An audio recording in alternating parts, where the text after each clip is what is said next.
What if becoming an expert pilot were as simple as putting on a cap?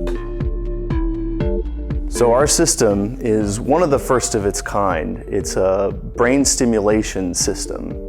It sounds kind of sci-fi, but there's large scientific basis for the development of our system.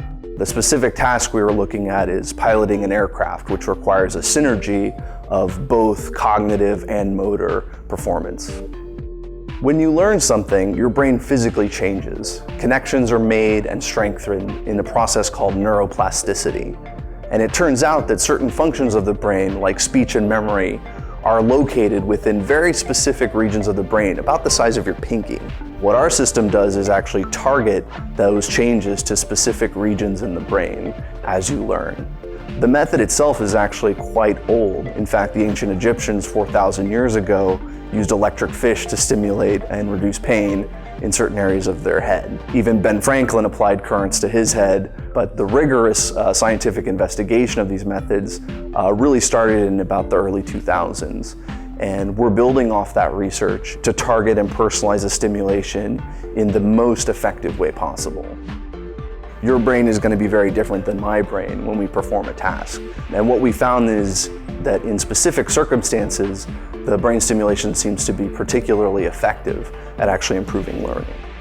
One of the aspects of learning we're most interested in is how the expert brain functions.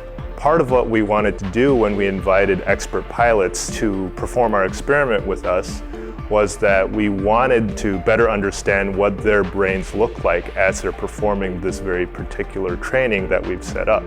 We were hoping to modulate the brains of novice pilots who had never seen this task before in order to try to make their brain states more similar to the experts. What that means is essentially we were able to take a group of individuals and train them to a similar level than we could without the brain stimulation. The method employed of brain stimulation relies on actual physical contact with the scalp, a head cap through conductive gel to apply the currents to the skin or the scalp of the head. It combines three modes of imaging and stimulation. One is called functional near-infrared spectroscopy. This measures the blood flow changes within the brain. The other is called electroencephalogram, EEG. This measures electrical potentials at the scalp that are indicative of brain activity within that location. And the third modality is the actual stimulation paradigm, where we can turn on or off certain regions of the brain and actually image that process in real time with those other two modalities.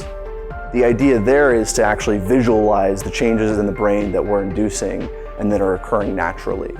And this is kind of a way to target or personalize or adapt the stimulation to the individual in real time.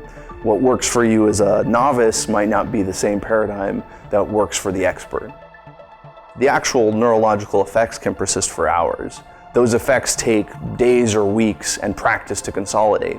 It's the same learning mechanism, we're just amplifying it or boosting it with the stimulation. The study showed that novice pilots demonstrated a 33% increase in skill consistency compared to those who received the sham stimulation. Neurostimulation technology I consider it to still be in its infancy. Current technology uses a simpler, non-custom interface to connect with the brain. The system designed by HRL allows for customization of the stimulation, which is key. The field in general is very new as we understand more about the brain, and the technology that we're working with will be able to better help people, whether that be in training, in learning new skills, or improving their performance, or whether they've had a traumatic brain injury or a stroke, some disease or pathology that prevents them from having full function over their faculties. Whether we can use this technology to help those people and to help people that are simply looking to improve their performance is a question for the future and something that we're working on very closely now. The study has been published in Frontiers in Human Neuroscience in February 2016.